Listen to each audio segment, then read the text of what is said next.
তুফান আমাদের এখন এমন অবস্থা, আমরা না পারছি ওকে গিলতে, না পারছি উগলাতে।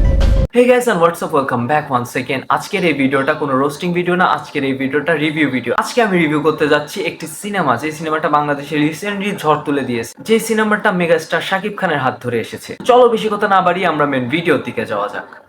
একটা 15 বছরের পোলা দিনের আলোতে জবাই কইরা ফলাইছে। এই তুফান একদিন ডিস্ট্রিক্ট লেভেলে খেলবো। তুফান শুধু ডিস্ট্রিক্ট লেভেলে খেলবে না, তুফান খেলবে পুরো বাংলাদেশে আগুন ধরাই দেওয়ার জন্য। এই তুই কি ডারে? এটা হচ্ছে বাংলাদেশের সর্বকালের সেরা মেগাস্টার শাকিব খান। আচ্ছা একটা কথা বলেন তো, তুফান হতে কি কি লাগে? তুফান হতে অ্যাটিটিউড লাগে, চোখের দৃষ্টি লাগে, অ্যাকশন স্পিড সব লাগে।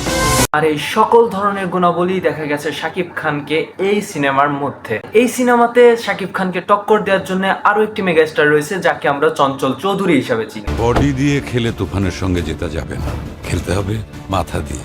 কোনো মেঘলা আবহাওয়া ছাড়াই বাংলাদেশকে কাঁপাতে যাচ্ছে তুফান। আর এই তুফান আসছে না কোনো সমুদ্র সৈকত অথবা কোনো ধরনের ঝড়কে কেন্দ্র করে, এই তুফান আসছে ফিল্ম ইন্ডাস্ট্রিতে। আর এই ঝড়ে উড়ে যাচ্ছে পুরা বাংলাদেশি মুভি লাভারেরা। আমাদের রায়হান রাফি ভাই প্রমাণ করে দিয়েছে যে বাংলাদেশ থেকেও সম্ভব এই লেভেলের একটি ছবি বানানো। এই মুভির ভিজুয়াল ইফেক্ট, গ্রাফিক্স, সিনেম্যাট্রিক ভিউ সব কিছুতেই প্রমাণ করে দিয়েছে যে বাংলাদেশেও সম্ভব এই ধরনের একটি অ্যাডভান্স ছবি বানানো। এই ছবিতে প্রত্যেকটা পার্ট টু পার্ট খুব সুন্দরভাবে সূক্ষ্মভাবে সাজানো হয়েছে এবং প্রত্যেকটা ডায়লগ একের পর এক ধাপে ধাপে খুব সুন্দরভাবে সাজানো রয়েছে। একবার যদি আপনি এই ছবির মধ্যে ঢুকে যান তাহলে দেখতে পারবেন যে কখন টাইম চলে যাচ্ছে আপনি কিছু বুঝতেই পারবেন না। জাস্ট আপনি ছবিটা অনুভব করতে থাকবেন এবং ফিল নিতে থাকবেন। একটি কাহিনী শেষ হওয়ার সাথে সাথে আরো একটি কাহিনী শুরু হয়ে যায়, মানে কখন ছবিটার কোন কাহিনী কিভাবে আসছে আপনারা জাস্ট দেখতে থাকবেন এবং এনজয় করতে থাকবেন।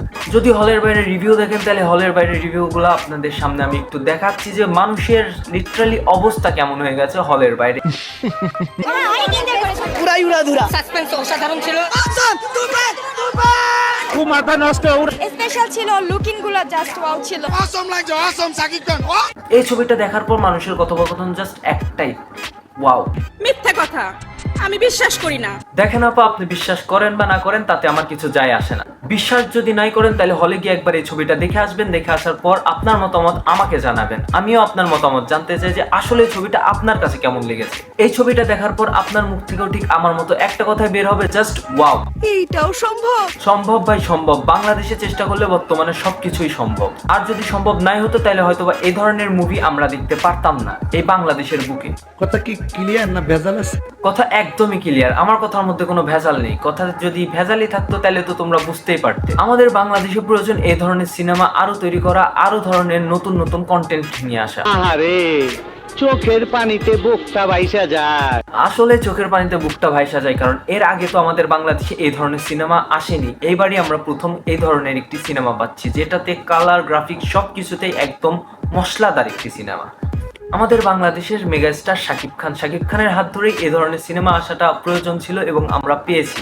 এরপরে আরো একটি সিনেমা আসতে চলেছে, যে সিনেমাটার নাম হচ্ছে দরদ। পুরা সাইকো থ্রিলার একটি সিনেমা। দরদ সিনেমাটা আশা করতেছি একদম অসাধারণ হবে, কারণ ওই সিনেমার যে ধরনের ট্রেলার দেখলাম, ট্রেলার টিজারটা জাস্ট অসাধারণ ছিল। সো গাইস, ভিডিওটা আজকের এই পর্যন্তই থাকুক এবং তোমরা যদি এই সিনেমাটা দেখে থাকো তাহলে তোমাদের মতামতটাও কমেন্ট বক্সে জানাবে। আর তোমরা যদি এখনো না দেখে থাকো তাহলে দেরি না করে সিনেমা হলে যাও এবং সিনেমাটাকে দেখো, উপভোগ করো, কারণ বাংলাদেশে এই ধরনের সিনেমা এই প্রথম।